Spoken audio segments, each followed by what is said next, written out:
கடலூர் மாவட்டம் சிதம்பரத்தில் புகழ்பெற்ற கோயில் சிதம்பரம் நடராஜர் ஆலயத்தில் வரலாற்று சிறப்புமிக்க நடராஜருக்கும் தில்லை காளிக்கும் நடனமாடிய கோயில் சிதம்பரம் நடராஜர் ஆலயம் காளி தோல்வியற்ற உடன் சிதம்பரத்தின் எல்லையில் சென்று கோபத்துடன் அமைந்ததால் அந்த இடத்தில் தில்லை காளி கோயில் என்று அமைக்கப்பட்டுள்ளது.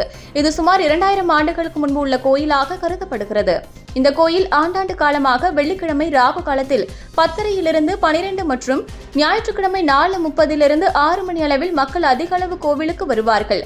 மற்றபடி அந்த கோவிலில் தினசரி 500 பேர் வருவதே மிகவும் அதிகம். குறிப்பாக சிதம்பரத்தில் உள்ள பெண்கள் திருமணமாகி கணவர் வீட்டிற்கு செல்லும் பொழுது தில்லை காளி கோவில் சென்று வணங்கிவிட்டு செல்வார்கள். இது ஒரு ஐதீகமாக கூறப்படுகிறது. இப்படி ஒரு புகழ்பெற்ற கோவிலில் அறநிலைத்துறை அதிகாரி செயல் அலுவலர் சரண்யா அடாவடித்தனமாக கோவிலில் குச்சிகள் கட்டி பிறந்த குழந்தை முதல் வயதானவர்கள் வரை 1 நிமிடத்தில் செல்ல வேண்டிய பாதையை சுமார் 15 நிமிடங்களாக சுற்றி சுற்றி அலையவிட்டு மக்கள் பல துயரங்களை அடைகிறார்கள்.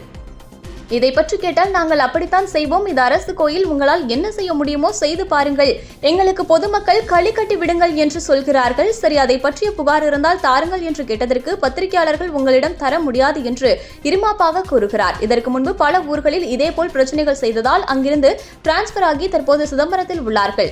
இந்த கோவிலில் உள்ள அர்ச்சகர்கள் பணியாளர்கள் இவர்களிடம் தேவையில்லாத வாக்குவாதத்தில் ஈடுபட்டு வருகிறார்கள். மற்றும் அன்னதானம் வழங்கும் கூடாரத்தில் அழுவி போன காய்கறிகள் அன்னதானம் வழங்கக்கூடாது, நாளைக்கு 100 சாப்பாடு அளிக்க வேண்டும், ஆனால் தினசரி 30 பேர் 40 பேருக்கு சாப்பாடு தந்துவிட்டு மதிய உணவு இல்லை என்று பொதுமக்களை அலைய விடுகிறார்கள். கழிய கட்டி விடுவது.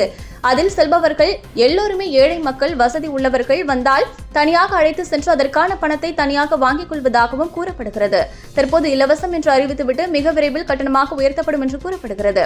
இதனால் பொதுமக்கள் சுவாமி கும்பிட வருவதற்கு அச்சத்துடன் வருகின்றனர். மற்ற நாட்கள் கோவில் வெறிச்சோடி உள்ளது. கோவிலில் உள்ளேயே அங்க பிரசன்னம் செய்யக்கூடாது என்று செயல் அறுவை சரளா கூறுகிறார். எதுவாக இருந்தாலும் நாங்கள் மேலதிகாரியை பார்த்துக் கொள்கிறோம், உங்கள் வேலையை பார்த்து செல்லுங்கள் என்று கூறுகிறார். இதனால் சிதம்பரத்தில் பரபரப்பாக காணப்படுகிறது. சிதம்பரம் நடராஜர் ஆலயத்தை அரசை கைப்பற்றினால் இதேபோல்தான் நீங்கள் அட்டூழியம் செய்வீர்களா என்று பொதுமக்கள் கேள்வி எழுப்புகிறார்கள்.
என்ன மேடம் அதெல்லாம் இல்லை என்ன இது இல்லை கவர்மெண்ட்டில் வந்து ஏன் இது மாதிரி பண்ணிட்டீங்க நீங்கள்?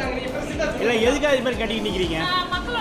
என்ன இங்கே என்ன மக்கள் இது இத்தனை வருஷமாக இல்லாமல் இன்றைக்கி என்ன புதுசாக செய்கிறீங்க? நீங்கள் என்ன லெட்டர் கொடுத்துருக்காங்க இது மாதிரி எடுக்க சொல்லியா? என்ன கவர்மெண்ட்னா நீங்கள் எது வேணாலும் செய்வீங்களா? இல்லை கவர்மெண்ட்னா நீங்கள் எது வேணாலும் செய்வீங்களா? அப்புறம் என்ன செய்றீங்க? ஏன் இது மாதிரி பண்ணுறீங்க? நீங்கள் என்ன மக்கள் என்ன வேண்டுகோள் உங்களுக்கு லெட்டர் மக்கள் வந்து உங்களுக்கு லெட்டர் கொடுத்தாங்களா? ஏமா முடியல. டேய் ஏமா அதிகப்படியாக வந்துங்கம்மா. மக்கள் வந்து உங்கள்கிட்ட வந்து லெட்டர் கொடுத்தாங்களா? இதனால என்ன பிரச்சனை சொல்லுங்க. இப்போ இதனால ஏமா நான் என்ன கேட்குறேன்னா இதனால என்ன உங்களுக்கு பிரச்சனை? உங்களுக்கு என்ன பிரச்சனை? ஏமா நான் என்ன கேட்குறேன்னா கவர்மெண்ட்னா நீங்கள் இப்படி தான் பண்ணுவீங்களா? கவர்மெண்ட்னா நீங்கள் இப்படி தான் பண்ணி இப்போ இத்தனை நாளாக இல்லாமல் இன்றைக்கி புதுசாக செய்கிறீங்க நீங்கள். மக்களுக்காக தான் பண்ணதுன்னு சொல்லிட்டேன். இதுல என்ன பிரச்சனைன்னு சொல்லுங்க. நான் என்ன கேட்குறேன்னா இத்தனை நாளாக இல்லாமல் எதுக்கு செய்கிறீங்க நீங்கள்? இதனால என்ன பிரச்சனை? எதுக்கு இது மாதிரி கவர்மெண்ட் இப்படி குச்சி கட்டிங்களா? கீழே விழுந்து அடிபட்டுருச்சு, கியூ லைன் கட்டி கொடுங்கன்னு கேட்டாங்க, கட்டியிருக்கோம். எங்களுக்கு லெட்டர் கொடுத்தாங்களா? லெட்டர் கொடுத்துருக்காங்களா? லெட்டர் கொடுத்தா லெட்டர் காப்பி உங்களுக்கு கொடுக்குறேன். எனக்கு அதை பத்தி ஒன்றும் பிரச்சனை இல்லை. உங்களுக்கு என்ன பிரச்சனை? இல்லை நான் எப்படி நீங்க ஈவோ வந்தா என்னப்பா? ஈவோ வந்தா என்னம்மா? ஈவோ வந்தா என்ன பண்ணுவீங்க? சர்வாதிகாரம் எதையும் நான் பண்ணல. சர்வாதிகாரம் யாரையும் பண்ணல. யாரையும் நிப்பாட்டி வச்சு நான் இது பண்ணல. யார்கிட்டயும் 50 ரூபா நான் காசு இல்லை தேவையில்லாம ஒரேடியா எல்லாம் மக்களை நிற்க வைக்கிறீங்க, ரோட்டில் நிற்க வைக்கிறீங்க, கதவை சாதிரியா ஒவ்வொருத்தராக அனுப்புறீங்க நீங்க. நான் ஒவ்வொரு நாளும் கியூ லைன் அப்படிதான் போயிட்டு இருக்கு. நான் யாரையும் ஒவ்வொரு நாளும் நான் சர்வாதிகாரம் பண்ணல.